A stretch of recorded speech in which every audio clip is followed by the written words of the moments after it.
This is an NBC News special report. Here's Tom Yamas. And we are coming back on the air with breaking news right now. Officials in Utah are holding a news conference on the fatal shooting of conservative activist Charlie Kirk, who was killed while giving a presentation at Utah Valley University.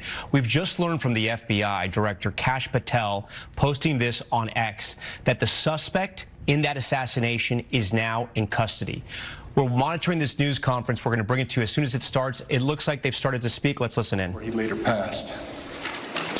The Utah Department of Public Safety will be co-leading this criminal investigation to find this killer, along with the Federal Bureau of Investigation. We're working in unison with the County Sheriff's Office, the local police department, and the University Police Department, all of which have been very cooperative and fully engaged in this process. Shortly after the shooting, we did have a suspect in custody, George Zinn, but he was released from custody after we identified that he did not match the shooting suspect and was not an accurate person of interest. However, he has been booked into the county jail by Utah Valley University Police Department for obstruction of justice. We do still have an active investigation for the person of interest. This incident occurred with a large crowd around. There was one shot fired and one victim. While the suspect is at large, we believe this was a targeted attack towards one individual. This is a tragic moment in our state and in our country. As we heal, we encourage everyone who is struggling with news of the incident to call 988, our state mental health crisis line. In addition to that, our partners with the FBI will also be discussing other ways we can communicate through the public for tips and other information. Thank you. Good afternoon. On behalf of the FBI, we extend our sincerest condolences to the family and friends of Charlie Kirk. Our thoughts are also with the people who witnessed this traumatic event. We know that what you experienced was very difficult.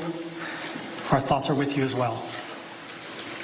As soon as we heard about the shooting, special agents and personnel from the Salt Lake field office responded immediately. We have full resources devoted to this investigation, including tactical, operational, investigative, and intelligence. To be clear, the FBI will fully support and co-lead this investigation alongside with our partners. We are working on setting up a digital media tip line, and as soon as it's established, we'll get that information out to everyone. I know there's a lot of questions. This is very much an active case, and this investigation is in its early stages. We are following all the leads and all the evidence. If anyone has any information, please report it to the FBI or local law enforcement. Thank you. On behalf of President Tubanez, who we've been communicating with, and she's on her way back right now, I say that on behalf of Utah Valley University, we are shocked and saddened by the tragic passing of Charlie Kirk. We express our sincere condolences to the Kirk family. We grieve with our students, faculty, and staff who bore witness to this unspeakable tragedy. He was invited by the student group Turning Point USA to speak on our campus.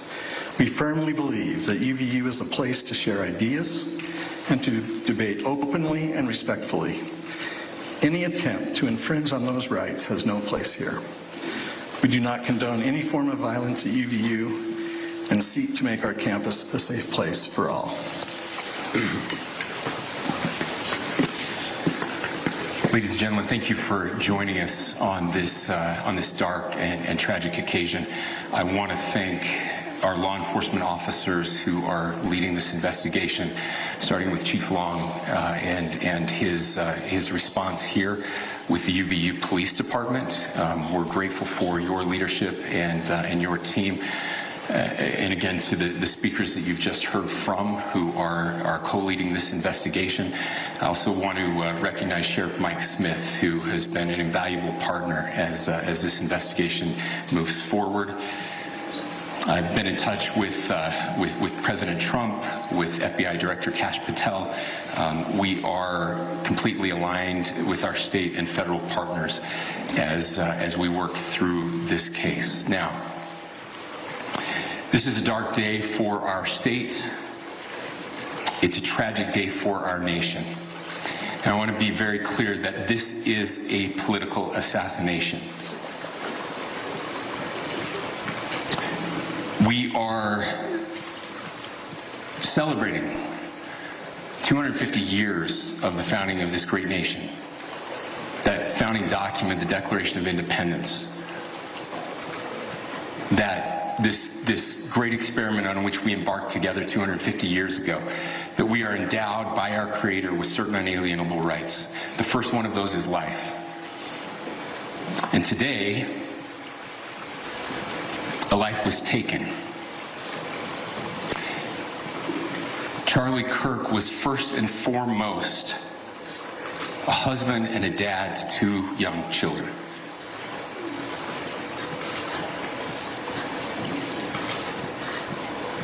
He was also very much politically involved, and that's why he was here on campus. Charlie believed in the power of free speech and debate to shape ideas and to persuade people. Historically, our university campuses in this nation and here in the state of Utah have been the place where truth and ideas are formulated and debated. And that's what he does. He comes on college campuses and he debates. That is foundational to the formation of our country, to our most basic constitutional rights. And when someone takes the life of a person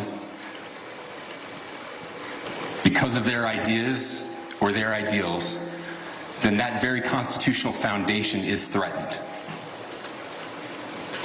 Now, we have a person of interest in custody. The investigation is ongoing.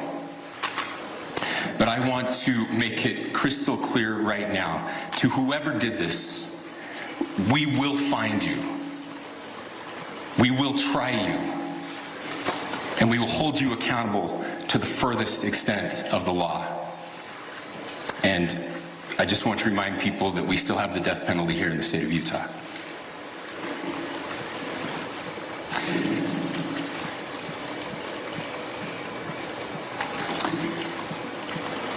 Our nation is broken. We've had political assassinations recently in Minnesota.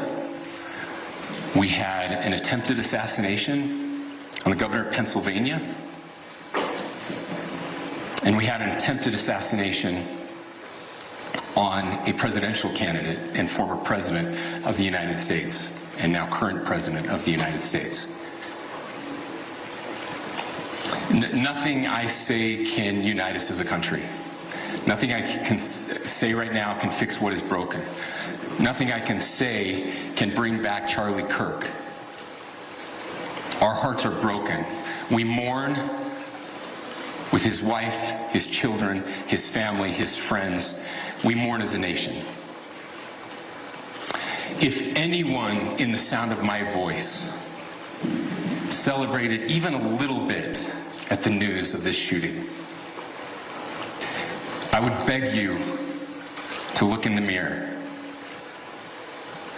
and to see if you can find a better angel in there somewhere. I don't care what his politics are.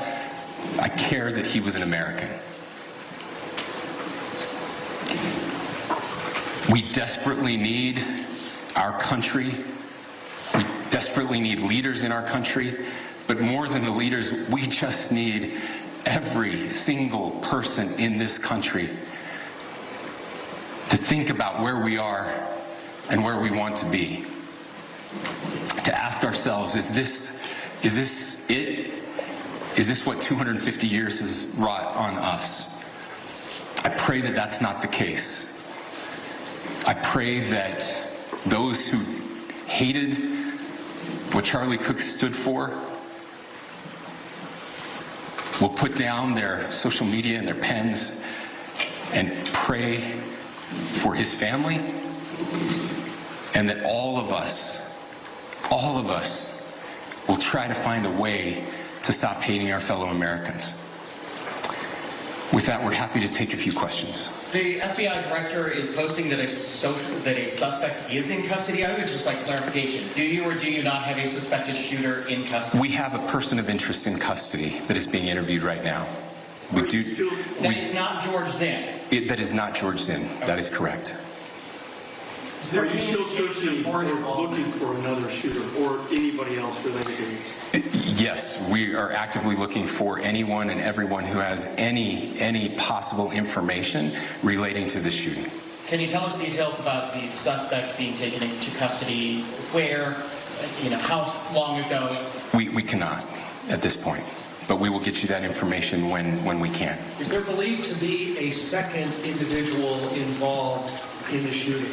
At this point, there is no information that would lead us to believe that there is a second person involved. Can you guys talk about the possible shooting?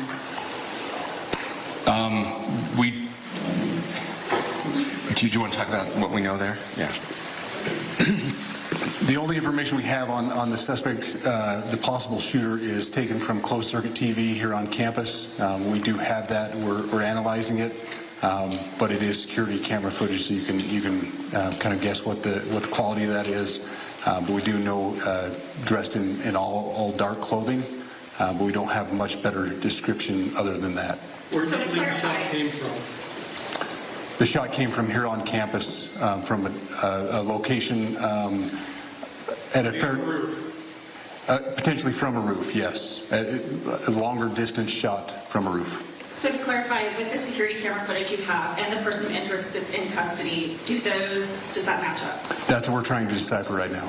So did FBI or DHS have anything on the threat board this morning? I can't speak to that. I'll just say that the investigation's ongoing, and as soon as we have further information, we will be sure to release it. Any indications of foreign intelligence involvement? As of now, I can't comment on any of that. Thank you. Can you talk a little bit about the security of the event itself? Who was there security-wise and what happens on these kind of events? Chief Long. So my name is Jeff Long. I'm the police chief here at UVU, and I'll tell you right now, we're devastated. We're a small police department. We have a very large campus. We have over 40,000 students, and we love our students. We love our visitors, and we're devastated by what happened today. This is the police chief's nightmare. I'm very saddened for the Kirk family. I know his wife and parents found out about this. Obviously he's away from home. He's here in Utah. They find out by a police officer that visits their home. That's tragic. Nobody wants that. But I can tell you about our venue today. This was an open venue. This was outside. We did have 6 officers working that event. We had probably over 3,000 people that were in attendance. It sat down in kind of a bowl area here on the central campus. We have a waterfall area, and so he was kind of in a lower area, surrounded by buildings. We had some plainclothes police officers that were in the crowd as well. We train for these things, and you think you have things covered, and these things, unfortunately, they happen. You try to get your bases covered, and unfortunately today we didn't. And because of that, we had this tragic incident. So we did have officers there. We had Charlie Kirk's team. He has a security team that travels with him, and they were here with him when he was shot. Was the gun recovered? I'm sorry, Steve? Was the weapon recovered? At this point, I can't disclose that. When Kirk was shot, there was a question being asked about mass shooting. Was that person apprehended? And do you know who asked that question? Say the question again. I don't know if I understand what you're saying. When Charlie Kirk was shot, he was answering a question about mass shootings specifically. Was that person apprehended? And do you know who asked that question? I do not. We do not have that at this moment. What kind of weapon was used? Ladies and gentlemen, we have time for just one more question, so thank you. Yeah, a question for the chief as well. Was it your team or Kirk's team or a combination of both that kind of set the security protocol for the event? So we work together. He has his team, and they do this all over the country. We all know that. This is not uncommon for them. They're very comfortable on campuses, and I was coordinating with his lead security guy, and so yeah, we were working together. Was this a sharpshooter type shot? Ladies and gentlemen, those are all the questions that will be answered today. Again, thank you for covering this. We will be updating you as soon as we have additional information through normal channels, working with law enforcement. Again, our deepest condolences to the Kirk family and to the students who were there today. I would just ask everyone everywhere to please pray for their family and to pray for our country. We need it now more than ever. Thank you. All right, we've just been listening to Utah officials, including Governor Spencer Cox, talk about the assassination of Charlie Kirk. A bit of confusion there for many of us covering this and the press as well that was gathered, because the head of the FBI Director, Kash Patel, put out a post on X just before this news conference saying that the subject of the shooting, I'm going to read it here, the subject for the horrific shooting today that took the life of Charlie Kirk is now in custody. Now, it was unclear from the news conference who exactly was in custody, but later the governor saying there was a person of interest in custody, and later a police officer saying that they're trying to sort of connect the dots right now. I do want to bring in our national law enforcement and intelligence correspondent, Tom Winter. Tom, look, things are very fluid. This just happened a few hours ago. It was an assassination from long range. It was planned out from what we've heard. There was a suspect in dark clothing, they believe, seen on closed-circuit TV at Utah Valley University. The question now is, it seemed like the FBI director went a little further than officials in Utah were comfortable with. Do you think this is an issue of semantics, or they have the man they were looking for? Yeah, it's an issue of semantics, Tom. And according to our colleague Mike Kostner, who is talking to the top of the FBI tonight, there is growing confidence that the individual identified by officials in Utah as a person of interest that they now have in custody is, in fact, the person they believe could be the shooter in this. So to just break down the semantics briefly, sometimes they don't want to call somebody a suspect for certain legal reasons in their ability to question and their ability to talk to that person, so that could be at play here.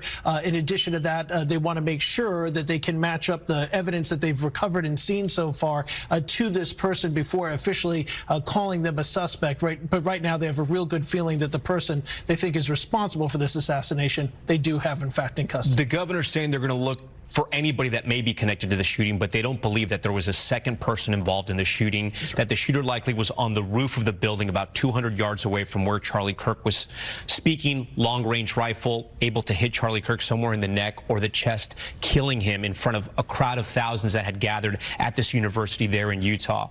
I guess my next question to you is, they were talking about the security there. The police officer that was in charge, I think it was the chief of police there, saying they had numerous officers. Clearly, in hindsight, not enough, but also the person who had planned this out maybe had thought a little more than others had there, and was intent on killing Charlie Kirk even from very far away. I mean, there becomes a point for these university officials, for people at these high-profile institutions. I mean, do we just go to Secret Service protection for every single major event? Right. Because that's the type of thing that you're seeing. And by the way, we still had 2 attempted assassinations on then-candidate Donald Trump, now President Donald Trump, and he did have Secret Service protection, as we well know. If this individual was some measurements 500 feet, some 200 yards away with a semi-automatic rifle, that is not a particularly difficult shot for somebody that would have planned for this, would have had access to the weapon to be able to conduct what they were able to conduct today. We should clear up something, too, that officials cleared up as well. There was a lot of video and initial report that the suspect was in custody early on, and there was social media video of an elderly man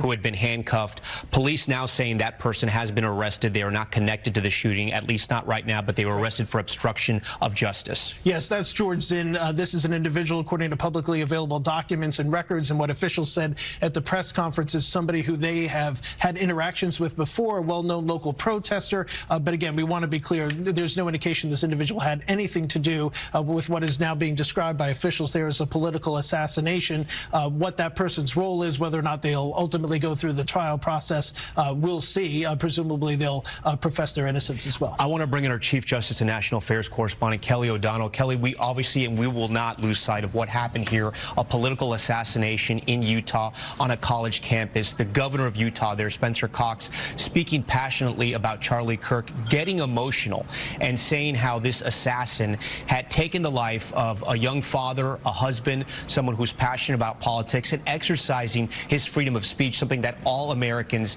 deserve and we have the right to, and talking about how ugly politics has gotten, and really that we're at a point point we haven't been in decades, really, since maybe the 1960s. But it's gotten a bit out of control, citing what's happened in Minnesota with those Democratic lawmakers, with the governor of Pennsylvania, and then, of course, what happened to President Trump. Inches away of being killed. Corey Compatoria, a supporter of the president, though, losing his life just behind the president in that Butler, Pennsylvania rally, and then a second attempt on President Trump's life as well. We are in this period where there is acting out toward political figures. We don't yet know what a motive is, if this was politically motivated or if this was a suspect who may have been drawn to the fact that this was a large-scale event. We have seen that in other instances of national violence where sometimes mental illness is a factor, sometimes it is attention-seeking, and sometimes there can be a political motive, an anger about the views of a subject of the shooting. And we've seen that over many different cases with different dimensions. So those are some of the questions that will be so critical now. So an individual in custody, that person, they will try to gain information, and then they also have the ability then, once they've identified a suspect, to then do all of the other modern work, which is looking at their electronics, looking at their communications, looking at things as basic as the vehicle the person may have used. Was there any evidence there? All of those pieces. We live in a world now where cameras seem to be everywhere, both fixed surveillance and security cameras, as well as handheld phones and people recording an event. And certainly there were many different angles of this. What can that tell officials about this? Also learning more about the weapon. When was it purchased? What type of weapon? All of those questions are still to be determined. That nitty-gritty work will go on, but separately, in a parallel track, is the emotional sort of cascade of what happened here. And Governor Cox certainly tried to put that back into human terms by talking about Charlie Kirk, not as the political activist that he was, not as the person who was inspiring to many young conservatives and confounding to some on the political left, but as a young married father with 2 small children, and the entire Kirk family now suffering this just irreplaceable loss of a husband and father. So many dimensions to this, Tom, and the investigation is just one piece of it, the political fallout another. We've seen broad condemnation from across the political spectrum, including not only the current president, who knew Charlie Kirk as a friend, but also former presidents like Joe Biden and Barack Obama, who have commented about no place for political violence. So there is a reckoning always that follows these heartbreaking and tragic events about the role of guns in our society, the role of political discourse, and when people get animated and engaged, what are the lines that people must stay within? And that is part of the debate in and of itself. Tom? Kelly, we thank you. I do want to bring in Meet the Press moderator Kristen Welker. Kristen, this is a sad day for the country. And I know, just like you have, I've been hearing from a lot of Republican sources, people who knew Charlie Kirk, who they themselves are incredibly sad. This was a tragedy. This was somebody who had worked very hard for a political party he believed in, for a movement he believed in. It was his life, right? He was a rising star in Republican politics, and he worked so closely with so many Republican elected officials. And even though he did not have an office, even though he did not run for office, he was not elected, he was in so many ways a leader in that party. He had a huge platform, and because of that, he was a target for someone, a deranged individual who may now be in custody. So, Kristen, I want to ask you, the conversations you're having with your Republican sources along the same lines? Tom, I think you captured it really well, and the fact that in talking to a White House official, it was described to me that everyone there is just in a state of shock because they said everyone has close ties to Charlie Kirk at that White House. And just to zoom out a little bit, let's talk a little bit about who Charlie Kirk was. He founded Turning Point USA. Tom, he was just 18 years old. It's really extraordinary to think about.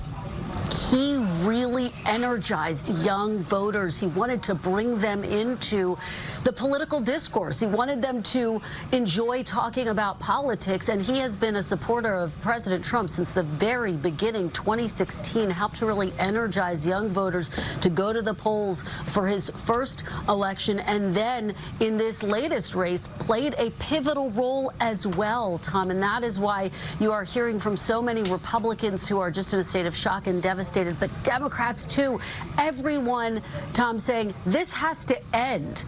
But But I think the question is, how can it end, and what, if anything, can lawmakers do to bring this political violence to an end? You have ticked through all of the different examples. I was struck when Governor Cox said, "Our nation is broken."